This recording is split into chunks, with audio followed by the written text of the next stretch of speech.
ورحمۃ اللہ وبرکاتہ۔ نحمده ونصلي ونسلم على رسوله الكريم، أما بعد فقد قال الله تبارك وتعالى في القرآن المجيد والفرقان الحميد: أعوذ بالله من الشيطان الرجيم، بسم الله الرحمن الرحيم، وأما بنعمة ربك فحدث۔ صدق الله مولانا العظيم وصدق رسوله النبي الأمين الكريم، ونحن على ذلك لمن الشاهدين والشاکرین والحمد للہ رب العالمین۔ کچھ سننے اور سنانے سے پہلے عقیدتوں اور محبتوں کے ساتھ آئیں ہم سب مل جل کر آقا و مولا جناب احمد مجتبیٰ محمد مصطفیٰ ارواحنا فدا صلی اللہ تعالی علیہ وسلم کی بارگاہ بے کس پناہ میں درود و سلام کی ڈالیاں نچھاور کرنے اور پڑھیں اللہم صلی علی سیدنا شفیعنا و مولانا محمد معدن الجود والکرم وآلہ وبارک وسلم صلاۃ و سلام علیک یا رسول اللہ صلی اللہ تعالی علیہ وسلم۔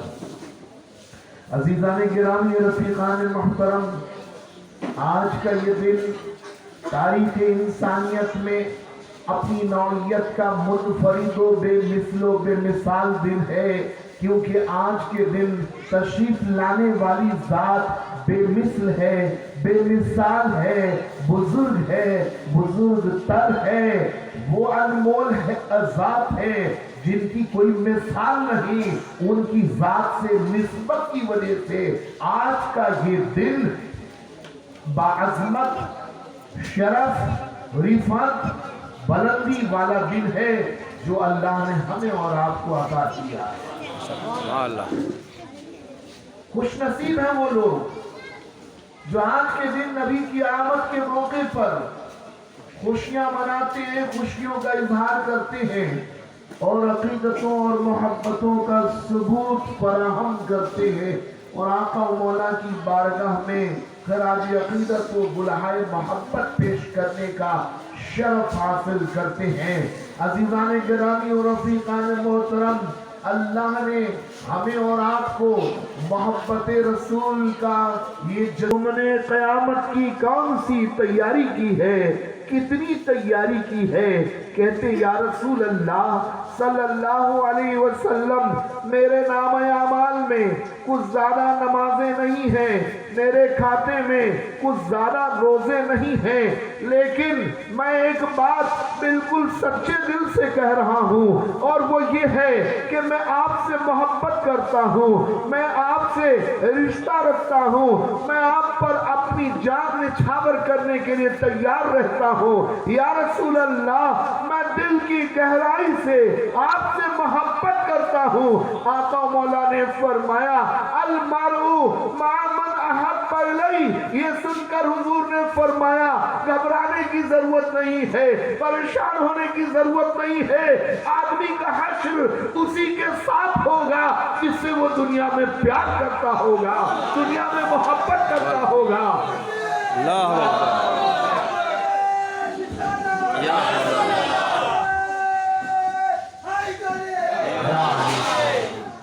عزیزان گرامی اور رفیقان محترم، ہم گناہوں سے لت پت ہیں، ہماری صبح و شام گناہوں سے اٹی پٹی ہوئی ہے، اچھے کام کم اور برے کام زیادہ ہیں، ہمیں اپنے کسی کام پر ناز نہیں ہے، لیکن ایک ذات ہے جس پر ناز ہے، ایک ذات ہے جس پر فخر ہے، ایک ذات ہے جس سے آسرا ہے، اور وہ ذات ذات رسول عربی ہاشمی ہے۔ ہم ناقص ہیں، ہم گناہگار ہیں، ہم خطاکار ہیں، ہم گناہگار ہیں، لیکن ہمارے آقا و مولا تو رب کے حبیب و محبوب ہیں، رب کے پیارے ہیں، رب کے مقرب ہیں، ایسا مقام رب کی بارگاہ میں محبوب کو حاصل ہے کہ رب نے آپ کی نظیر کسی کو بنایا نہیں، آپ جیسا کسی کو اللہ نے بنایا نہیں، آپ جیسا مقام و مرتبہ کسی کو دیا نہیں۔ ایک طویل حدیث ہے، ایک مرتبہ آقا و مولا حجرے سے باہر نکلے اور مسجد میں داخل ہوئے تو آپ نے دیکھا کہ چند صحابہ مل بیٹھ کر مذاکرہ کر رہے ہیں، باتیں کر رہے ہیں، اظہار حیرت کر رہے ہیں۔ ایک نے کہا کہ حضرت ابراہیم کو اللہ نے خلیل بنایا ہے، دوسرے نے کہا حیرت کی بات ہے اللہ نے حضرت موسیٰ سے کلام کیا، انہیں اپنا کلیم بنایا ہے۔ ایک اور نے کہا اللہ نے عیسیٰ کو روح اللہ اور کلمت اللہ کا شرف عطا فرمایا ہے۔ ایک نے کہا اللہ نے آدم علیہ السلام کو صفی اللہ کا خطاب کیا ہے۔ آقا مولا سب کچھ سن رہے تھے، سنتے سنتے اس مقام پر پہنچے اور ٹہر گئے اور فرمایا کہ میں نے تمہاری حیرت کو، میں نے تمہاری گفتگو کو سن لیا ہے، یقیناً ابراہیم خلیل اللہ ہے، وہو کذالک، یقیناً ابراہیم خلیل اللہ ہے جو تم کہہ رہے تھے، یقیناً ابراہیم اللہ کے خلیل ہیں جیسا تم کہہ رہے تھے، حضرت موسیٰ اللہ کے کلیم ہیں، حضرت عیسیٰ روح اللہ و کلمت اللہ ہے، حضرت آدم نبی و صفی اللہ ہے، لیکن وانا حبیب اللہ، میں اللہ کا حبیب ہوں ولا فخر، لیکن مجھے اس پر کوئی فخر نہیں، میں بطور تحدیث نعمت یہ کہہ رہا ہوں کہ قیامت کے دن سب سے پہلے میں قبر سے باہر نکلوں گا اور میں سب سے پہلے شفاعت کروں گا اور سب سے پہلے میری ہی شفاعت قبول کی جائے گی، پہلے جنت کی کواڑ میں دستک دوں گا، جنت کا دروازہ کھٹکھٹاؤں گا ولا فخر۔ اور یہ باتیں میں تحدیث نعمت کے طور پر کہہ رہا ہوں، فخر کے طور پر نہیں کہتا۔ عزیزان گرامی و رفیقان محترم، اندازہ لگائیں اللہ نے اپنے حبیب کو کیا مقام دیا، کیا مرتبہ دیا، کیا عظمت عطا کی، کیا رفعت عطا کی، کیا سربلندی عطا کی ہے، کیا مقام و مرتبہ عطا کیا ہے، اور آقا کو اپنے غلاموں سے کیا لگاؤ ہے، کیا رشتہ ہے، کیا تعلق ہے کہ آقا نے فرمایا، جیسا کہ میں نے پچھلی حدیث میں بتایا کہ حضور نے گناہگار امتی سے فرمایا، حضور نے خطا کار سے فرمایا کہ گھبرانے کی کوئی ضرورت نہیں ہے، تو گناہگار صحیح لیکن تیرے دل میں میری محبت ہے، اور جو مجھ سے محبت کرتا ہے اس کا حشر میرے ساتھ۔ شاعر اسلام کہتے ہیں کسی کو بھرم قیصر اعمال پر، ہے کسی کو بھرم قیصر اعمال پر، کوئی مغرور ہے ذکر و اشغال پر، کیا بھروسہ کروں میں ان افعال پر، میری بخشش کا سامان تو طیبہ میں ہے۔ اللہ اکبر۔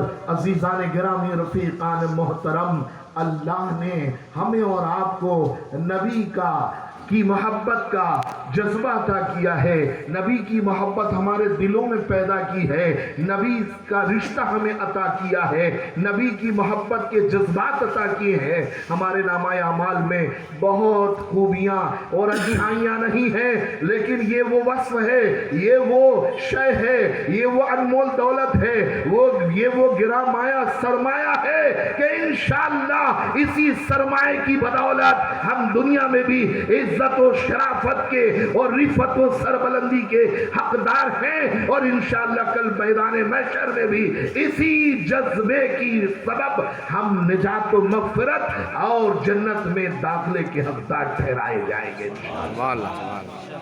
عزیزان گرامی و رفیقان محترم، صرف مرد ہی نہیں، خواتین، ان کا بھی تعلق رسول اعظم صلی اللہ علیہ وسلم سے۔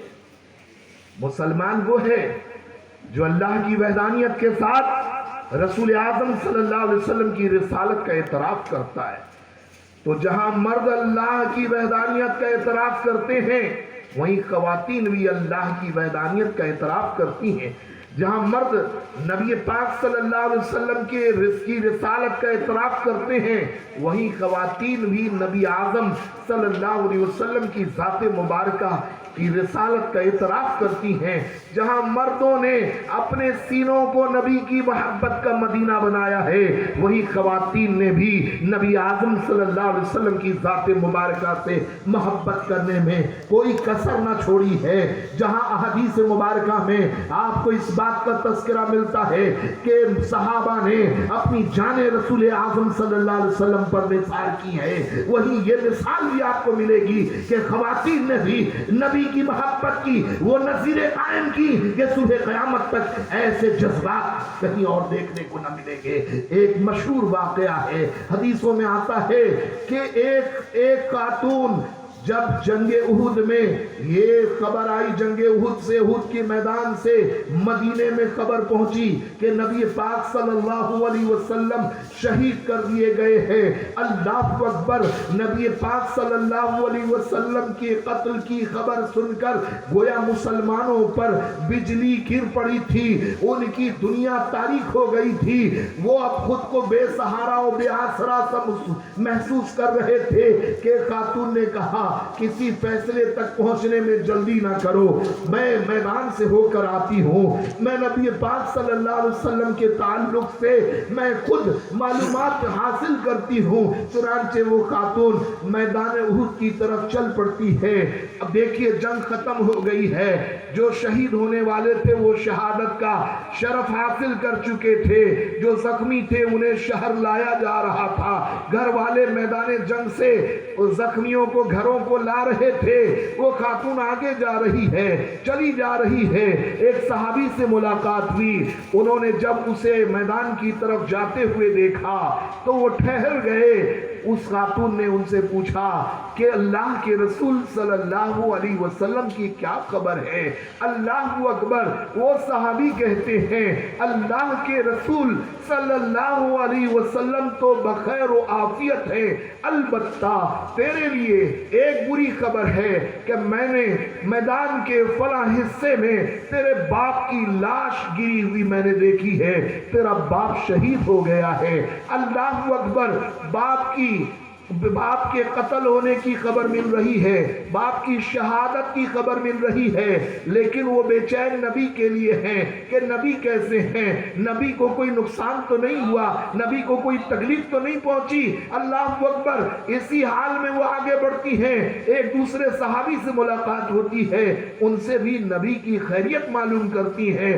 آنے والے کہتے ہیں کہ نبی پاک صلی اللہ علیہ وسلم تو بخیر و عافیت ہیں، البتہ تیرے لیے ایک بری خبر ہے، اور وہ یہ کہ میں نے تیرے بھائی کو میں نے میدان میں مقتول پڑا دیکھا ہے۔ اللہ اکبر!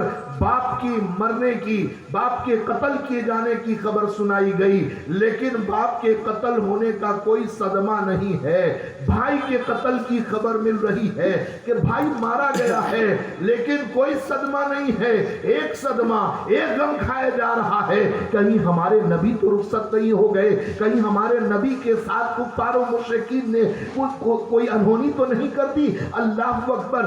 اسی جوش میں، اسی ولولے میں وہ آگے بڑھی چلی جا رہی ہیں کہ ایک اور صحابی سے ملاقات ہوتی ہے، اور ان سے بھی وہ یہی سوال کرتی ہیں، وہ بھی یہ کہتے نظر آتے ہیں کہ میں نے رسول خدا صلی اللہ علیہ وسلم کو دیکھا، وہ بخیر و عافیت ہیں، لیکن تیرے لیے بری خبر ہے، میں نے تیرے شوہر کو میدان میں قتل ہوا دیکھا ہے۔ اللہ اکبر!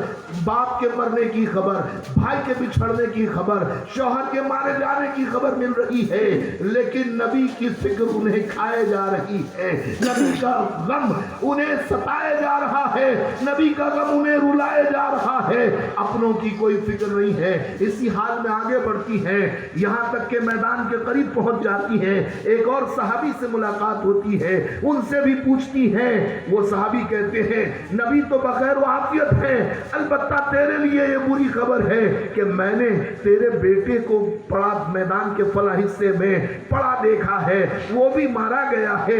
اللہ اکبر۔ اسی حال میں وہ خاتون رسول پاک صلی اللہ علیہ وسلم کی خدمت میں پہنچتی ہے اور آقا و مولا صلی اللہ علیہ وسلم کے دامن رحمت کو تھام کر کہتی ہے کل مصیبت بعدک جللو، یا رسول اللہ صلی اللہ علیہ وسلم آپ سلامت ہیں، آپ موجود ہیں، تو آپ کی موجودگی میں کوئی غم، کوئی دکھ، کوئی تکلیف، کوئی مصیبت میرے نزدیک کوئی معنی نہیں رکھتی۔ میرا باپ مارا گیا، میرا شوہر مارا گیا، میرا بھائی مارا گیا، میرا بیٹا مارا گیا، لیکن مجھے اپنے ان لوگوں کے مارے جانے کا کوئی غم نہیں جبکہ آپ موجود ہیں۔ اللہ اکبر۔ ایسی محبت خواتین کیا کرتی تھی رسول پاک صلی اللہ علیہ وسلم۔ اور جب اس طرح کی محبت تھی تو محبت صرف لفظوں کے ذریعے نہیں تھی کہ ایک لفظ ہے لفظ محبت جسے کہیں کہہ دیا جائے، لفظوں تک یہ محبت محدود نہیں تھی۔ محبت اس بات کا تقاضا کرتی ہے کہ آدمی جس سے محبت کرتا ہے اس کی نقل کی کوشش کرتا ہے، اس کی پیروی کرتا ہے، اس کی اتباع کرتا ہے۔ تو پہلے مسلمان صرف زبانی جمع کر سے کام نہیں لیتے تھے، بلکہ وہ جہاں لفظوں کے ذریعے سے اپنی عاشقی و محبت رسول کا اظہار کرتے تھے، وہیں اپنے اعمال سے، اپنے افعال سے، اپنی صبح و شام کی زندگی سے بھی اس بات کا مظاہرہ کرتے تھے جہاں ان کا دل، ان کا سینہ نبی کی محبت کا مدینہ، چہرہ بھی مدنی، صبح و شام کی زندگی بھی مدنی رنگ میں رنگی، طہارت بھی ہے، نماز بھی ہے، قرآن سے محبت بھی ہے، سینے میں قرآن کی صورتیں آباد بھی ہیں، سینے میں قرآن کی آیتیں اور صورتیں محفوظ بھی ہیں، اور اسلامی طور طریقے اور ریت رواج کے مطابق کھانا پینا، پہننا اوڑھنا اور زندگی کے تمام چھوٹے بڑے کام انجام دینا یہ پہلے کے مسلمانوں کا وتیرہ تھا۔ اور جب تک یہ کیفیت مسلمانوں کی تھی وہ معزز تھے زمانے میں مسلمان ہو کر، جب تک نبی کی غلامی کا پٹکا گلے میں پڑا ہوا تھا پوری دنیا میں اسلام اور مسلمانوں کا ڈنکا بج رہا تھا۔ اور جب سے مسلمانوں نے نبی کی عقیدت، محبت، ادب اور احترام اور ان کی اتباع میں کمی کی، نتیجہ کیا ہے؟ اور ہم خوار ہوئے تاریخ قرآن ہو کر کہ سب کچھ ہے، سب کچھ ہے، عزت نہیں، رفعت نہیں، کامیابی نہیں، کامرانی نہیں، سربلندی نہیں، کیونکہ ہمارے ہاتھ میں نام کا دامن ہے۔ سچی بات یہ ہے کہ آج دامن ہمارے ہاتھوں میں ہے ہی نہیں، ورنہ یہ ممکن نہیں کہ کسی کے ہاتھوں میں دامن مصطفیٰ ہو اور وہ ذلت کی گہری کھائی میں پڑا ہو۔ یہ ممکن ہی نہیں کہ کسی کے ہاتھوں میں دامن مصطفیٰ ہو اور وہ بے آسرا ہو، کسی کے ہاتھوں میں دامن مصطفیٰ ہو اور اس کا خون اس قدر ارزاں ہو، کسی کے ہاتھوں میں دامن مصطفیٰ ہو اور اس پر اغیار ایسے غالب آئیں جیسا ہم آج دیکھ رہے ہیں، یہاں وہاں لنچنگ ہو رہی ہے۔ یہ سب کیا ہے؟ ارے بدر میں ایک نہیں کئی اس طرح کے واقعات رونما ہوئے۔ آپ نے سنا ہوگا کہ محض 313 مسلمان تھے، صرف 313، اور مقابلہ ہزاروں کی تعداد سے، اور 313 میں بھی نہت تھے چھوٹے بچے۔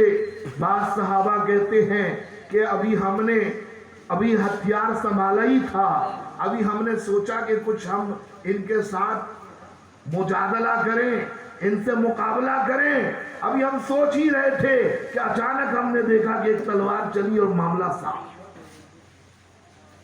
اللہ کی مدد، اللہ کی نصرت، قرآن میں اللہ فرماتا ہے لَقَدْ نَصَرَكُمُ اللَّهُ بِبَدْرٍ وَأَنْتُمْ أَذِلَّةٌ، اللہ نے بدر میں تمہاری مدد فرمائی اس حال میں کہ تم بہت کمزور تھے، تم کمزور تھے، اللہ نے مدد کی۔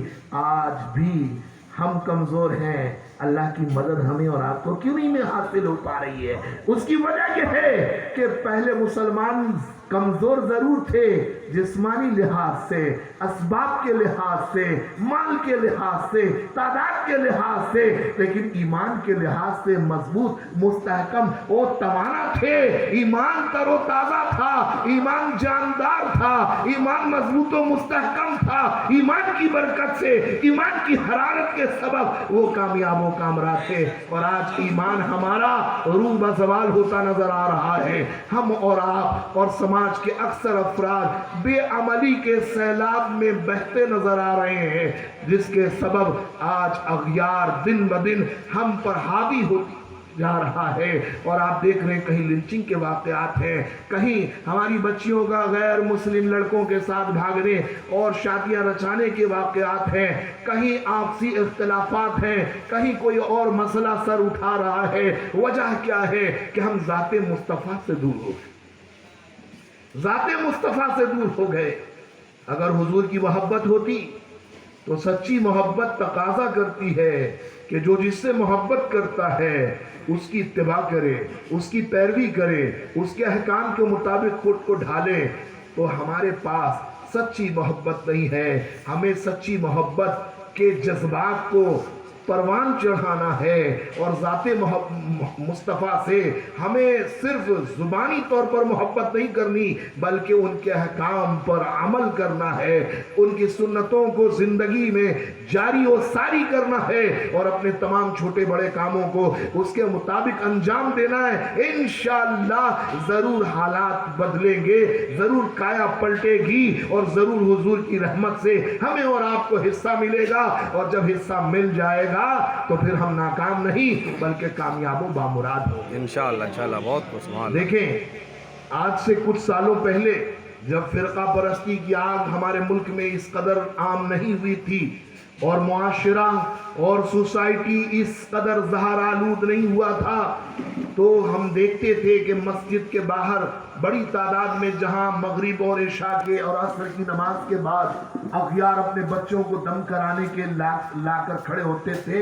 ہے نا، مسلمان ہوتے تھے، وہیں دوسروں کی تعداد بھی بہت بڑی تعداد ہمیں دیکھنے کو ملتی تھی۔ جی، سب کچھ ہم اپنی آنکھوں سے دیکھ رہے تھے۔ کوئی مسئلہ ہوتا تھا وہ لوگ مسلمانوں کو فیصلوں کے لیے بلایا کرتے تھے۔ اور آج ہم ایک ایسا زمانہ دیکھ رہے ہیں کہ جو لوگ بس میں سفر کرتے ہیں، جو ٹرین میں سفر کرتے ہیں، انہوں نے محسوس کیا ہوگا کبھی ان کی داڑھی دیکھ کر سامنے والوں کو وحشت ہو رہی ہے، ان کی ٹوپی دیکھ کر لوگ بغل میں جگہ خالی ہونے کے باوجود کوئی بیٹھنے کے لیے تیار نہیں ہے۔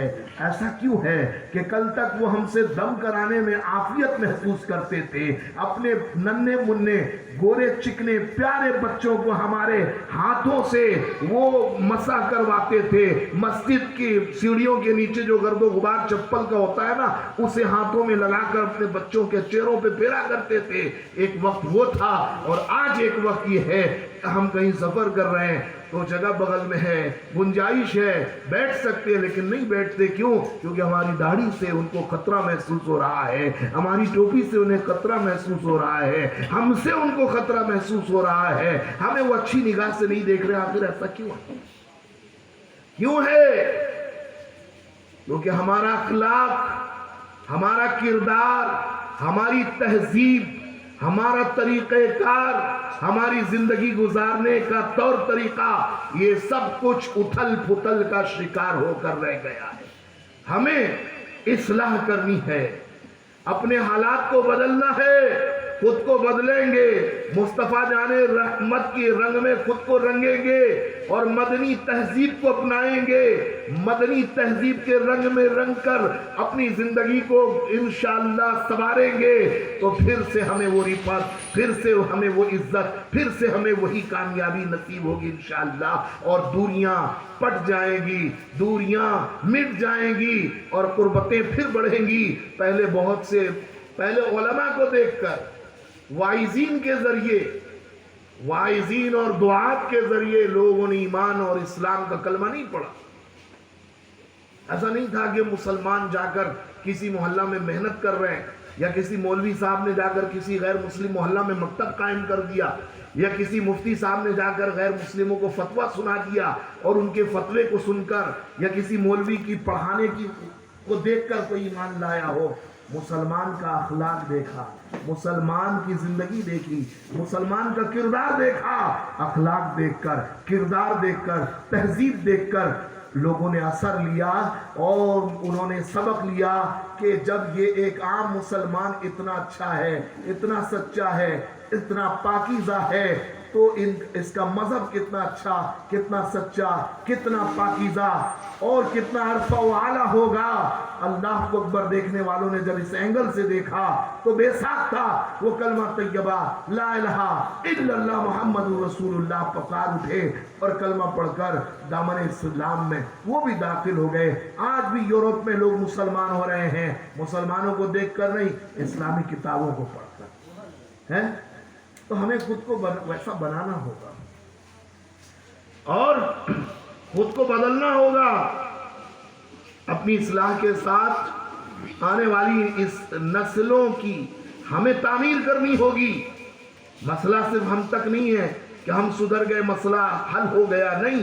ہمیں اپنے بچوں کو، بچیوں کو وہ تعلیم دینی ہوگی، وہ فکر دینا ہوگا، وہ ذہن دینا ہوگا کہ کل کو اگر ہم نہ رہیں تو ہم رہیں نہ رہیں، ہمارا دین رہے گا، ہمارا ایمان رہے گا، ہمارا اسلام رہے گا، ہماری تہذیب رہے گی اور انشاءاللہ نیکیاں فروغ پاتی رہیں گی، اچھائیاں بڑھتی رہیں گی. مصطفیٰ جان رحمت صلی اللہ علیہ وسلم کی محبت پروان چڑھتی رہے گی اور حضور کی سنتوں پر عمل ہوتا رہے گا.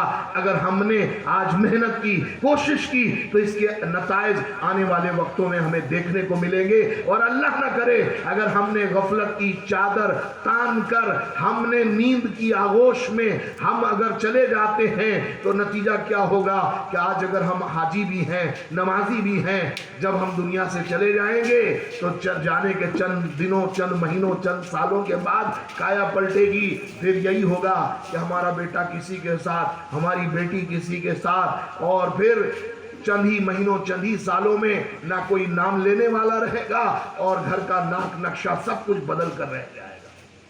وہ اللہ کے یہاں میں سخت محاسبہ کا سامنا ہوگا. تو میں عرض کر رہا تھا کہ مصطفیٰ جان رحمت صلی اللہ علیہ وسلم سے محبت کرنے والوں نے اپنے جان کی فکر نہیں کی. وہ مرد ہوں یا عورتیں ہوں، سبوں نے قربانیاں دی ہیں اور سبوں کی قربانیوں کے نتیجے میں اسلام کو فروغ ملا، اسلام کو بڑھاوا ملا اور مسلمان ہر جہار دانگ عالم پھلتے پھولتے گئے اور اسلام کا دائرہ وسیع سے وسیع تر ہوتا گیا، یہاں تک کہ 7 سمندر پار بھی مسلمان پہنچ گئے. آج دنیا کا کوئی گوشہ ایسا نہیں ہے جہاں اسلام اور مسلمان نہ ہو. لیکن المیہ یہ ہے کہ اب غفلت نے ہمیں بے عملی کی طرف دھکیل دیا ہے. آج دوسرے مذاہب کے پیروکار ہمیں دیکھتے ہیں تو متاثر نہیں ہوتے، بلکہ ہمیں دیکھ کر وہ اسلام کے بارے میں غلط فہمیوں کے شکار ہو جاتے ہیں کہ اتنا کرپٹ ہے، ان کا مذہبی استغفر اللہ ایسا ہی ہوگا، یہ چوپٹ ہے، ان کا مذہبی جو ہے یہ دیوالیے کی طرف لے جا رہا ہے. تو ہماری بے عملی، ہماری بے عملی نے، ہماری بدعملی نے ہمیں صرف بدنام نہیں کیا بلکہ ہمارے دین و مذہب کے امیج کو بھی بگاڑ کر رکھ دیا ہے. تو ضرورت اس بات کی ہے کہ ہم آقا و مولا کی محبت کا صرف دعویٰ نہ کریں بلکہ دعوی محبت کے ساتھ آقا و مولا صلی اللہ علیہ وسلم کی قربانیوں سے سبق لیتے ہوئے خود قربانی دینے کے جذبات اپنے سینوں میں پیدا کریں اور اپنی اصلاح کے ساتھ، بیوی بچوں کی اصلاح کے ساتھ، خاندان والوں کی اصلاح کے ساتھ ہم دینیات کو فروغ دینے کی کوشش کریں اور منصوبہ بند طریقے سے کام کریں. کچھ کام ایسے ہوتے ہیں جن کا اثر فوراً ابھی خطاب ہوا ابھی نتیجہ نکل گیا. کچھ کام وہ ہوتے ہیں کہ آج کیا جائے گا 2 4 6 ماہ بعد اس کا نتیجہ نکلے گا. کچھ کام وہ ہوتے ہیں کہ ابھی کیے جائیں گے وہ کام تو آنے والے 5 10 20 برسوں کے بعد نتیجے نکلیں گے. ہمیں طویل مختصر مدتی کام بھی کرنا ہے اور طویل مدتی کام بھی کرنا ہے. مختصر مدتی کام یہ کہ میں جن دنوں ان علاقوں میں کام کرتا تھا، میں جن دنوں ان علاقوں میں کام کر رہا تھا، تالتلہ، علیم الدین اسٹریٹ، بیڈ فوڈ لین، ریپن لین، پاکڑ تلہ وغیرہ کا علاقہ، تو اس وقت آس پاس کہیں مکاتب نہیں تھے. اسے چھوٹا کام مت سمجھیے، اسے چھوٹا کام مت سمجھیے. جو خوشحال لوگ ہیں وہ 500 1000 2000 روپے دے کر ایک ٹیوٹر کو گھر بلاتے ہیں، آپ ہمارے گھر آئیے بچے کو پڑھا دیجیے. اب محلے میں 2 4 5 لوگ ہیں جو 2000 1000 دینے کی پوزیشن رکھتے ہیں. چلیے انہوں نے کسی کو بلایا اور 1000 2000 دے کر اپنے بچوں کو پڑھا لیا. باقی محلے کے لوگ اپنے بچوں کو پڑھانے کی استطاعت نہیں رکھتے، ان کی تنخواہیں کم ہیں، ان کی آمدنی کم ہے، وہ اپنے بچوں کو پڑھانے کے لیے کسی کو بلا نہیں سکتے. تو کیا مطلب ہے اس کا؟ کیا نتیجہ نکلے گا؟ اگر وہ نہیں بلا پا رہے ہیں کسی کو تو نتیجہ یہ نکل رہا ہے کہ ان کے بچے پھر قرآن نہیں پڑھ پا رہے. جی قرآن نہیں پڑھ پا رہے ہیں. اور ظاہر ہے حدیث پاک ہے، آقا و مولا نے فرمایا اس سینے میں قرآن کا کچھ بھی حصہ نہ ہو وہ ویران گھر کی طرح.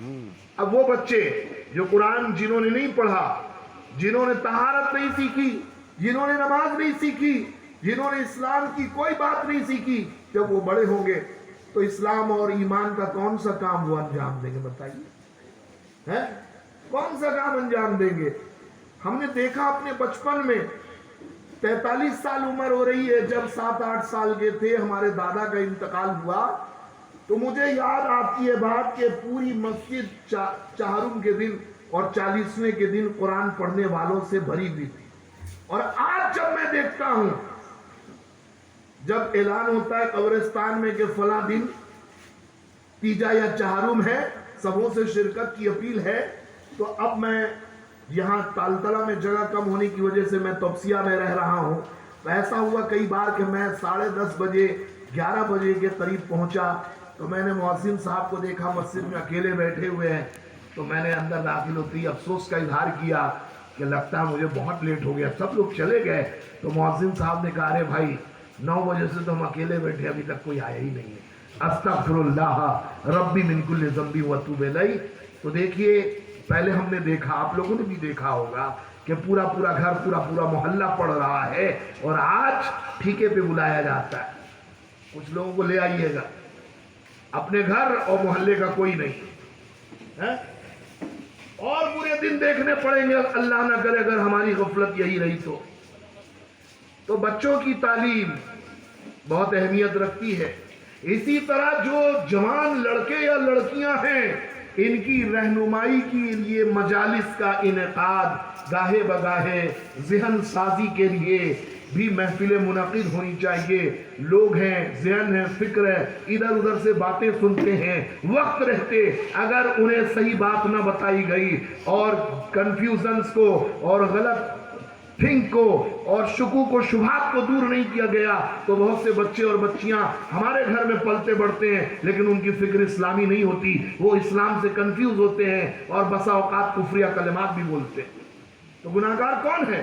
ہم اور آپ ہیں، کیونکہ ہم نے کھلانے پلانے دنیاوی تعلیم دلانے کی جتن تو کی لیکن انہیں دینی تعلیم دینے، ان کی دینی تربیت کرنے کی ہم نے کوئی فکر نہیں کی. ہم نے نعرے لگائے محبت رسول کے لیکن سینوں میں محبت کے جذبات انڈیلنے کی ہم نے کوئی کوشش نہیں کی.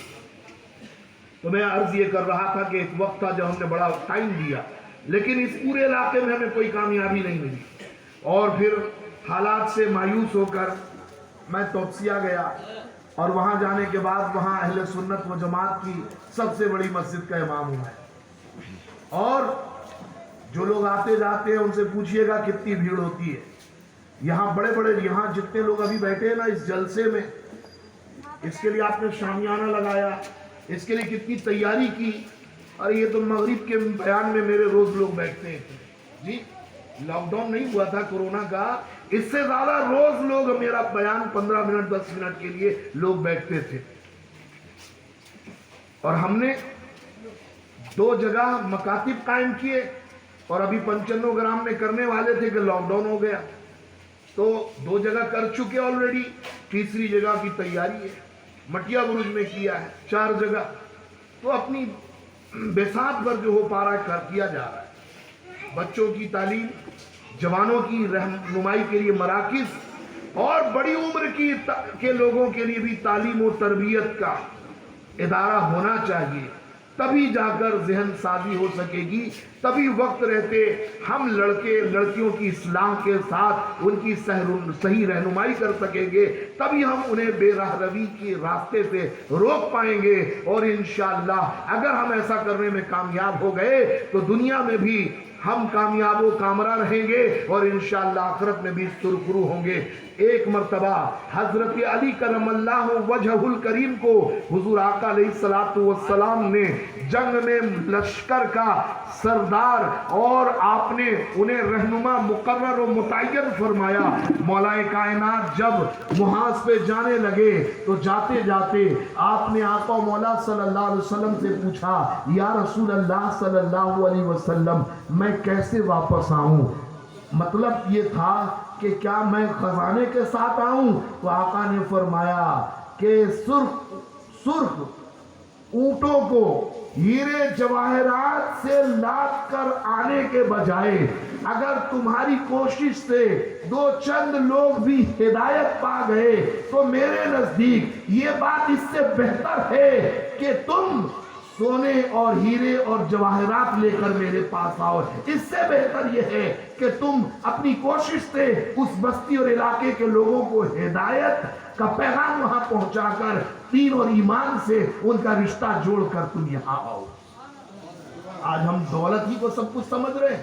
آقا نے فرمایا دولت سے بہتر اور دولت سے زیادہ اہمیت والی چیز یہ ہے کہ دین اور ایمان سے کسی کا رشتہ جوڑ دیا جائے. افسوس آج ایسی کوشش ہوتی نظر نہیں آ رہی.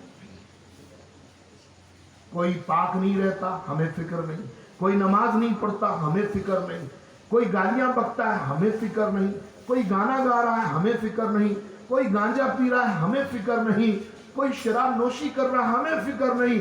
کوئی غیر مسلم لڑکوں سے کوئی غیر مسلم لڑکیوں سے تال میل بڑھا رہا ہے, ہمیں فکر نہیں. ہم سوچ رہے ہیں کہ سب کچھ ٹھیک ہے, بھلے ہم نمازی ہیں, ہم قرآن پڑھنے والے ہیں, ہم سوچ رہے ہیں کہ سب ٹھیک ہے. لیکن جب اللہ کے حضور حاضری ہوگی تو اللہ ہم سے ہماری ذمہ داری کے بارے میں پوچھے گا کہ تمہیں معلوم تھا کہ یہ غلط عمل ہے, تم نے روکا کیوں نہیں؟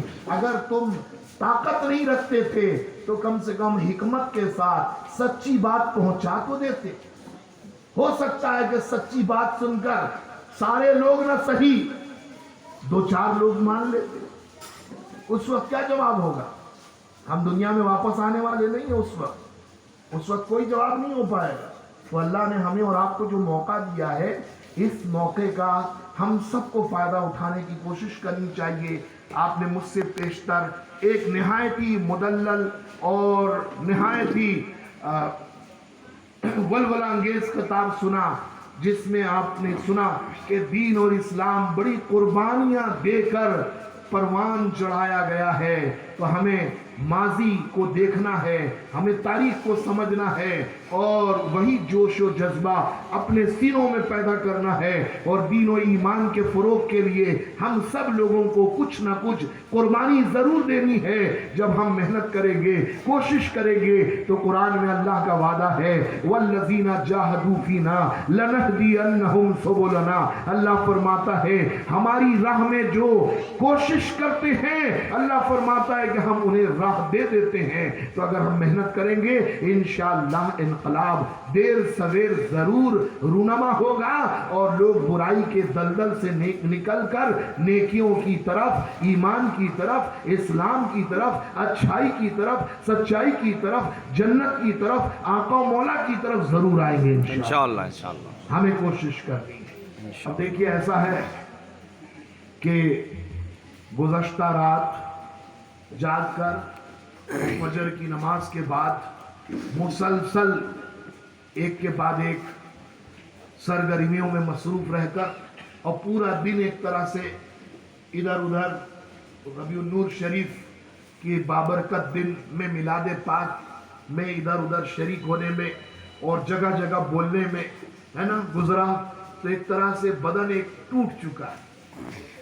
تو میں تو چاہ رہا تھا کہ کل ہی میں بھرپور خطاب کروں، لیکن مفتی صاحب سے میں نے ریکویسٹ کیا تھا کہ 12 تک کم سے کم آپ چلائیے گا، تو وہ بھی مصروف آدمی ہے، بامبے سے آئے ہیں اور کئی مجالس میں ان کو شرکت کرنی ہے، تو دوسری جگہوں میں بھی ان کو جانا تھا، اس لیے انہوں نے مختصر گفتگو کی اور پھر وہ جہاں انہیں اور بولنا تھا وہاں تشریف لے گئے، تو اس لیے میں نے تھوڑی دیر آج بول دیا۔ انشاءاللہ اللہ نے چاہا تو کل نہایت ہی شر و بست کے ساتھ نئے حوصلہ اور نئے امنگ کے ساتھ انشاءاللہ تبارک و تعالی گفتگو ہوگی۔